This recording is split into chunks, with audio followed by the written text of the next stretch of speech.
RS school के विधिवत उद्घाटन कार्यक्रम में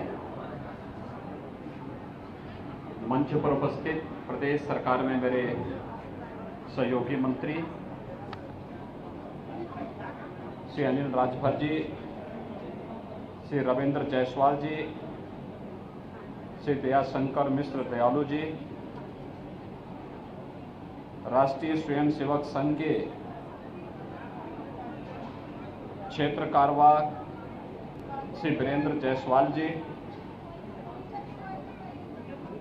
माननीय विधायक श्री सौरभ श्रीवास्तव जी, डॉक्टर अवधेश सिंह जी,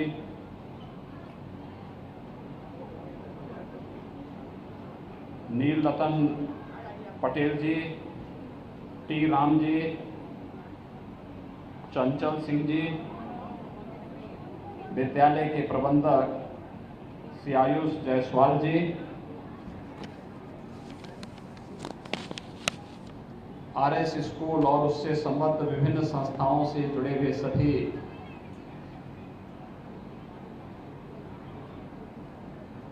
प्राचार्य और अन्य जो फैकल्टी मेंबर्स हैं, अभिभावकगण हैं, सम्मानित अतिथि हैं और प्यारे बच्चों, मैं आप सबको बधाई देता हूं कि आज यहाँ पर इस काशी की पावन धरातल पर अत्याधुनिक सुविधाओं से युक्त एक नया शिक्षण संस्थान आपको प्राप्त हो रहा है। हम सब ने और पूरी दुनिया ने विगत 2 वर्ष इस सदी की सबसे बड़ी महामारी से जूझते हुए व्यतीत किए हैं। मुझे कहने में कोई संकोच नहीं है कि महामारी के दौरान सर्वाधिक प्रभावित जो क्षेत्र रहे हैं उनमें से स्कूली शिक्षा रही है।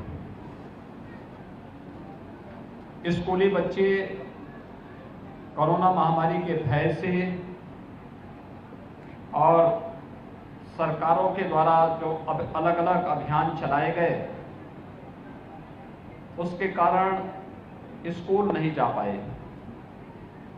ऑनलाइन एजुकेशन की व्यवस्था हमारे देश के अंदर प्रधानमंत्री मोदी जी के नेतृत्व में अच्छे ढंग से आगे बढ़ी, लेकिन फिर भी बहुत कुछ ऐसे प्रयास किए जाने की आवश्यकता थी जिसने कोरोना कालखंड के दौरान हमें एक नई दिशा भी दी।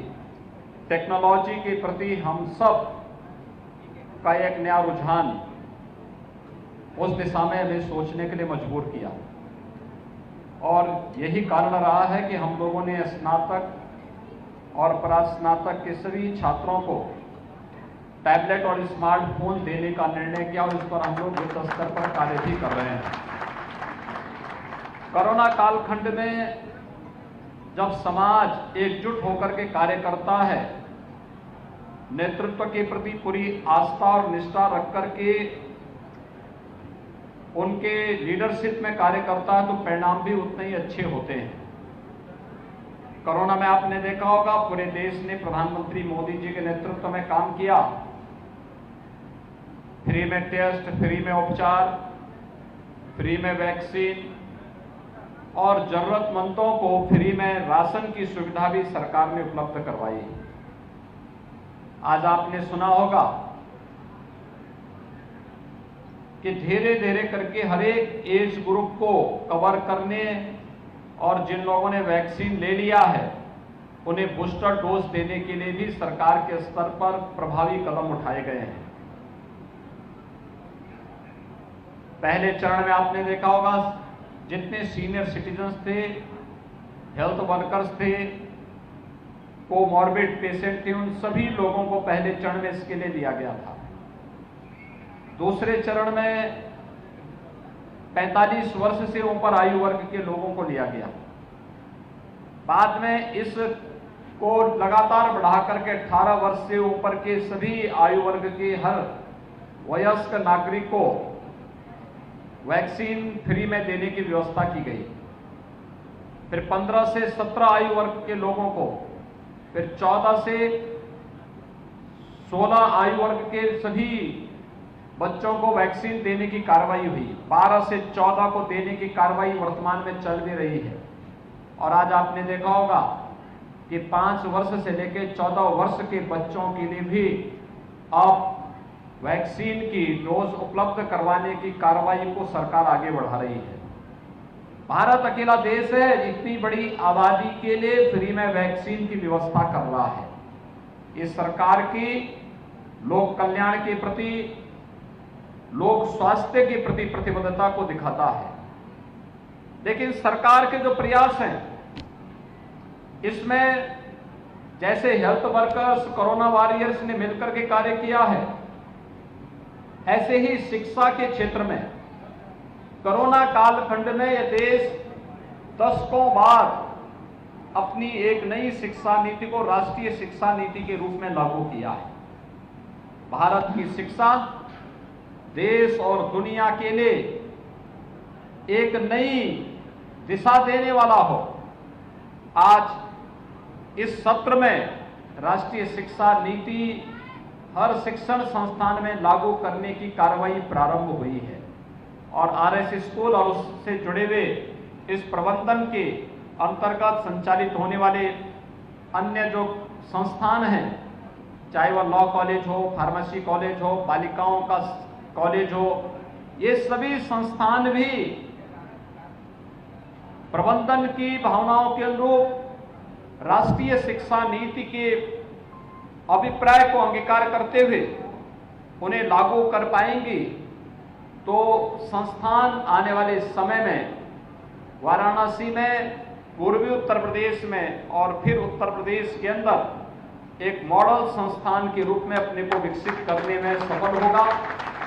आज इस स्कूल का जो सीबीएसई बोर्ड की 12 यानी 10+2 तक की क्लासेज यहाँ पर चलेंगी, अपनी अत्याधुनिक सुविधा को यहाँ पर शुभारंभ कर रहा है। 12वीं तक के बच्चे अत्याधुनिक शिक्षा से युक्त होकर के यहाँ से आगे बढ़ेंगे। काशी वैसे भी प्राचीन काल से भी शिक्षा की नगरी के रूप में और देश और दुनिया के अंदर सांस्कृतिक राजधानी के रूप में विख्यात रही है। हमारी आध्यात्मिक नगरी के रूप में काशी की अपनी पहचान रही है। प्रधानमंत्री मोदी जी के नेतृत्व में आज काशी नित नई ऊंचाइयों की ओर अग्रसर हो रहा है। मुझे इस कार्यक्रम में आने में इसलिए भी लेट हुआ क्योंकि मॉरिशस के प्रधानमंत्री जी के साथ हमारी एक बातचीत चल रही थी। अभी आपने देखा होगा पिछले कुछ ही दिनों के अंदर पहले नेपाल के प्रधानमंत्री जी यहाँ काशी विजिट किए। पिछले 3 दिनों से मॉरिशस के प्रधानमंत्री जी यहाँ आकर के काशी को देखे हैं, नजदीक से देखे हैं।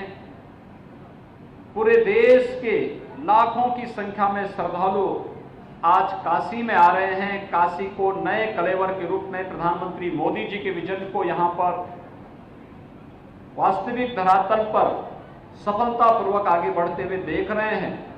ये काशी को एक नई पहचान दिला रहा है और काशी में सरकार के स्तर पर, निजी संस्थानों के स्तर पर भी जिस प्रकार के प्रयास किए गए हैं, शिक्षा, स्वास्थ्य और रोजगार के लिए अनेक संभावनाओं को लेकर के हम लोग मिलकर के कार्य कर सकते हैं। मैं श्री रविंद्र जायसवाल जी को, श्री आयुष जायसवाल जी को, उनके परिवार के सभी सदस्यों को इस नए संस्थान को देने के लिए हृदय से यहाँ पर काशी वासियों की ओर से, प्रदेश वासियों की ओर से हृदय से धन्यवाद देता हूँ। संस्थान को अपनी शुभकामनाएं देता हूँ और विश्वास व्यक्त करता हूँ कि आरएस स्कूल इस क्षेत्र में शिक्षा की गुणवत्ता को बनाए रखते हुए, भारतीय मूल्यों और आदर्शों को अंगीकार करते हुए हम राष्ट्रीय शिक्षा नीति को अपने यहाँ लागू करते हुए शिक्षा के एक उत्तम केंद्र के रूप में आरएस स्कूल को स्थापित करने में सफल होंगे।